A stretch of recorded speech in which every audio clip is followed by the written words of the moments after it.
Ever since the Big Bang, the universe has been drifting and expanding. The birth and death of stars leave an aftermath of galaxies, planets, and even living organisms. This includes the sun, planets, and our solar system. At the center, the sun swept in smaller elements like hydrogen and helium.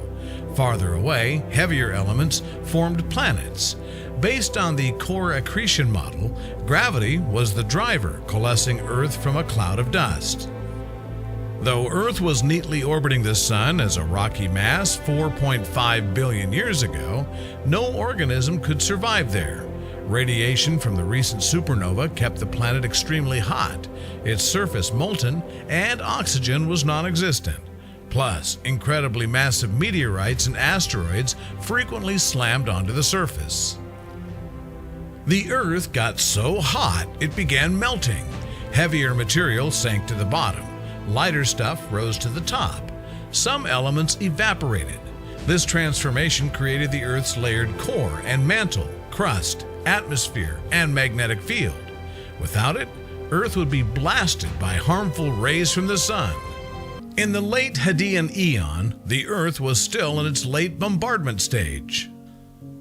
There is no life. Temperatures are extremely hot, with frequent volcanic activity and hellish environments. The atmosphere is nebular, possibly early oceans or bodies of liquid water. The moon is formed around this time, probably due to a protoplanet's collision into Earth. In addition, there's reason to believe that these collisions could have sparked the chemical building blocks for life, DNA. Eventually, the climate on Earth became more stable. Instead of a molten state, the Earth started to cool down. Water vapor condensed to form oceans, and the Earth cooled down enough to create continents. Vale Barra became Earth's first supercontinent. Photosynthetic organisms appeared between 3.2 and 2.4 billion years ago and began enriching the atmosphere with oxygen. Single-celled organisms consumed the sun's energy. As a waste product, this cyanobacteria eventually filled the oceans and atmosphere with oxygen. Earth now had an oxygenated atmosphere for new life to flourish, but it wasn't cyanobacteria. Oxygen was toxic for them. Much life on Earth probably died out as its levels rose in what is known as the oxygen catastrophe. Resistant forms survived and thrived, and some developed the ability to use oxygen to increase their metabolism and obtain more energy from the same food. At this time, methane was more abundant in the atmosphere. One thing that methane did very well was trap heat in the atmosphere. It's one of the most efficient greenhouse gases. So when oxygen combined with methane, it produced carbon dioxide. All of a sudden, the greenhouse effect wasn't as strong. As a result, the whole planet froze. It was snowball Earth for the next 300 million years. As oxygen filled the atmosphere, Earth's ozone layer thickened.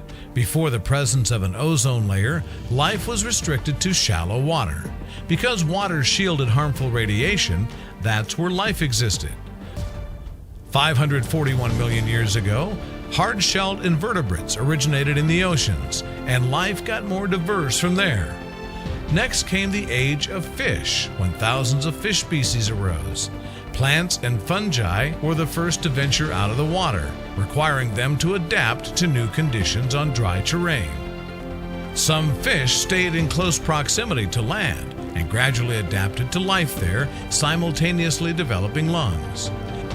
Amphibians were the first vertebrates to make the move to land. The transition to life on land benefited these creatures because there was no predators to begin with, and food was plentiful.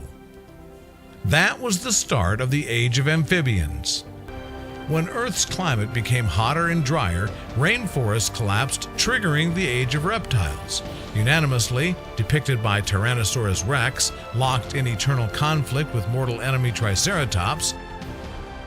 Because reptiles evolved to dry land conditions, they gained a unique ecological advantage. Also notable is that Pangaea existed as one supercontinent in this era. Dinosaurs lived on one supercontinent. Plate tectonics were the mechanism that eventually tore continents apart. Don't forget that dinosaurs existed for 160 million years, so continental drift gradually rifted dinosaurs apart. From between the feet of stomping dinosaurs, ratty animals scurry about, cue an asteroid impact, and the age of mammals begins.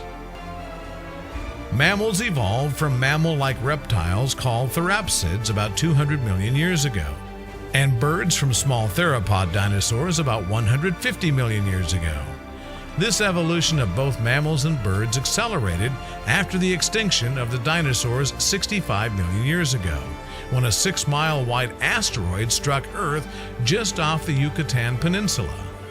This ejected vast quantities of particulate matter and vapor into the air that occluded sunlight, inhibiting photosynthesis.